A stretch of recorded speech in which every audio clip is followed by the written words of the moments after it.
سلطان صلاح الدین ایوبی رحمت اللہ علیہ جب انہوں نے عیسائیوں کے جو انٹیلیجنس کا جاسوسی کا بڑا تھا سربراہ تھا علی بن سفیان، یہ صلاح الدین ایوبی رحمت اللہ علیہ کا انٹیلیجنس سربراہ تھا، وہ جاسوسی کا سربراہ، اور عیسائیوں کا سربراہ تھا ہرمن اس کا نام تھا۔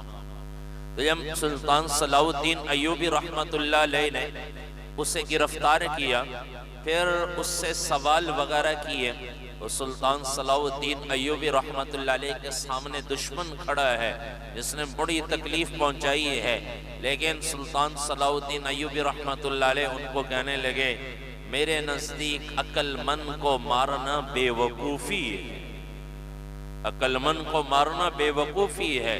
تو ان سے سوال کیے، وہ جواب دیتے رہے، تو وہ کہنے لگا آخر میں سلطان یہ تمہاری اور میری جنگ نہیں، یہ تو صلیب اور چاند تارے کی جنگ ہے، نہ تم رہو گے نہ میں رہوں گا، لیکن یہ چاند تارہ اور صلیب کی جنگ قیامت تک رہے گی۔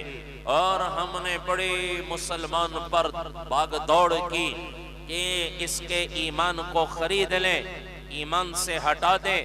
پھر ہم اس نتیجے پر پہنچے کہ مسلمان کا ایمان دو چیزوں پر بھگ جاتا ہے، ایک زن پر ایک زر پر۔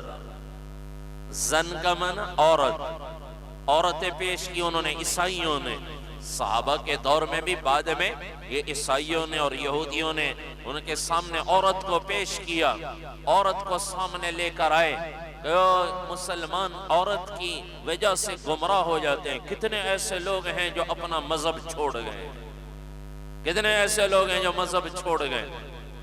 حضرت ام حبیبہ رضی اللہ تعالیٰ عنہ کے خاوند وہ جب حبشہ کی طرف ہجرت کی تو نصرانی ہو گئے۔ جو دوسری چیز جس کی وجہ سے مسلمان کا ایمان بک جاتا ہے وہ پیسہ ہے، مال ہے۔ یہ دو چیزیں وہ ہرمن کہنے لگا سلطان ہم نے دیکھا دو چیزوں پر مسلمان کا ایمان بک جاتا ہے، ایک زر پر ایک زن پر، اور یہ دونوں چیزیں ہم نے آنے والی نسلوں میں پھیلا دی ہیں۔ بعد والے آنے والے مسلمان مال کی وجہ سے ایمان کی فکر نہیں کریں گے، عورت کی وجہ سے اپنا دین چھوڑ دیں گے۔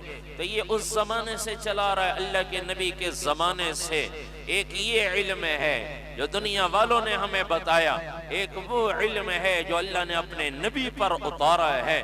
وہ کون سا علم ہے؟ اس میں سب سے پہلے اللہ کا تعارف، اللہ کو رب مانو، یہ صحیح علم ہے۔